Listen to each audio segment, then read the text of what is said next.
Billionaires love episode 7 factory का राज।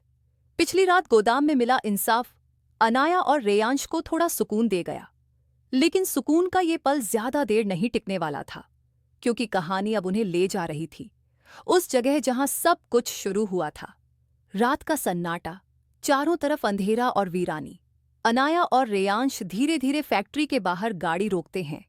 अनाया के दिल की धड़कनें तेज हैं, लेकिन इस बार उसके साथ रेयांश है और शायद यही उसका हौसला है। कैमरा दोनों को कार से उतरते दिखाता है। उनके कदमों की आवाज सुनाई देती है। फैक्ट्री का जंग लगा दरवाजा धीरे से खुलता है। अंदर हर तरफ टूटी मशीनें, पुराना सामान और धूल। हवा में अजीब सी ठंडक। अचानक एक स्पॉटलाइट जलती है और उनके सामने खड़ा है करण मेहरा। करण मेहरा, लंबा तेज नजरें, चेहरे पर ठंडी मुस्कान। करण मेहरा, तो आ ही गए तुम दोनों। पता था ये नोट तुम्हें खींच लाएगा। अनाया गुस्से से, तुम कौन हो और हमें यहाँ क्यों बुलाया? करण हंसते हुए, मैं वही हूं जिसने तुम्हारे पापा को खत्म करने का प्लान बनाया था। अयान तो बस मेरा मोहरा था। ये सुनते ही अनाया के पैरों तले जमीन खिसक जाती है। रेयांश के चेहरे पर गुस्सा साफ दिखता है। करण बताता है कि अनाया के पापा ने उसकी गलत डील्स का पर्दाफाश करने की धमकी दी थी। करण को डर था कि उसका साम्राज्य खत्म हो जाएगा, इसलिए उसने अयान को पैसे देकर कार एक्सीडेंट प्लान करवाया। लेकिन अयान पकड़ा गया और करण बच निकला। अनाया की आंखों में आंसू आ जाते हैं। अनाया, मतलब मेरे पापा के असली कातिल तुम हो? करण ठंडी मुस्कान के साथ, हाँ, और अब अगर तुमने ज्यादा सवाल पूछे तो तुम्हारा भी वही हाल होगा। अचानक करण के आदमियों की एंट्री होती है।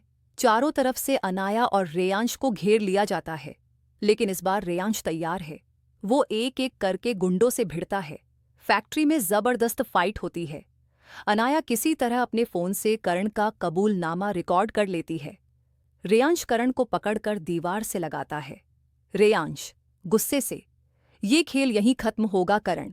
लेकिन तभी करण धुआं छोड़ने वाला स्मोक बम फेंकता है और भाग निकलता है। धुआं छंटने के बाद करण गायब है। अनाया और रेयांश बाहर आते हैं, दोनों थके हुए, लेकिन रिकॉर्डिंग उनके पास है। इस बार करण को बच निकलने का मौका नहीं मिलेगा। अनाया की आंखों में आंसू हैं, लेकिन अब डर नहीं है। अनाया, रेयांश, ये खत्म नहीं हुआ, वो भाग गया है। रेयांश दृढ़ता से, हाँ, लेकिन इस बार हमारे पास सबूत है। करण चाहे कहीं भी छिपे, मैं उसे ढूंढ निकालूंगा। कर्ण मेहरा दूर एक काली गाड़ी में बैठा है, मुस्कुराते हुए उन्हें देख रहा है। उसकी आंखों में साफ है, ये लड़ाई अभी खत्म नहीं हुई। अब खेल और खतरनाक हो चुका है। अनाया और रेयांश के पास सच है, लेकिन सच को साबित करना आसान नहीं होगा। क्या करण अगली चाल चलेगा, या अनाया और रेयांश उसके खिलाफ सबूत कोर्ट तक पहुंचा पाएंगे?